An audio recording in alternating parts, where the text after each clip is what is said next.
Joining us again tonight, spokesperson for the Israeli Prime Minister's office, Tal Heinrich. And Tal, we know 24 hostages have been released in exchange for 39 Palestinian prisoners. Why the difference? So 13 Israeli hostages were released today and 11 foreign nationals. Among the 13 Israelis that are now in Israeli hospitals and while we're talking are reuniting with their family members after the ones that are still left to reunite with, we should say, after 48 days in captivity. Among them, we have 6 women over the age of 72 and 4 children aged 2, 4, 6, 5. Who does that? Who steals children? As you said, this is part of the deal. We are following the agreement that has been reached upon through international mediators, and we also released the Palestinian prisoners in exchange, ones who were indicted for their actions and convicted for participating in terrorist activity. There's no equivalency here. Again, why the difference, though, between those two? What do you mean the difference? These are the terms that have been negotiated. We want to, if it could have been a lower number of Palestinian prisoners that we could have released, of course, we would have agreed to that. But that is the deal that has been negotiated. Among the release, there were no Americans. The swap hints that Hamas has the leverage on this deal. Can you explain further and your thoughts on that point?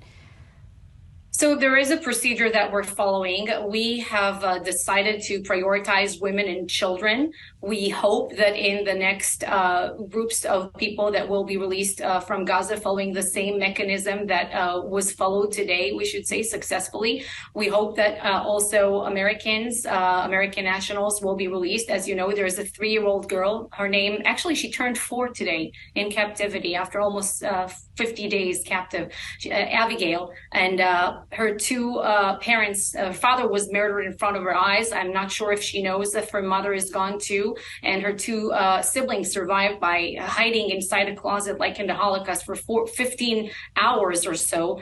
And we hope that Abigail will also come out of Gaza in the coming days. 2 American women and 1 child are still missing. In his remarks today, President Biden said he doesn't know the conditions of all of the 10 Americans. What can you tell us about the fate of the remaining hostages and your expectations for the days ahead?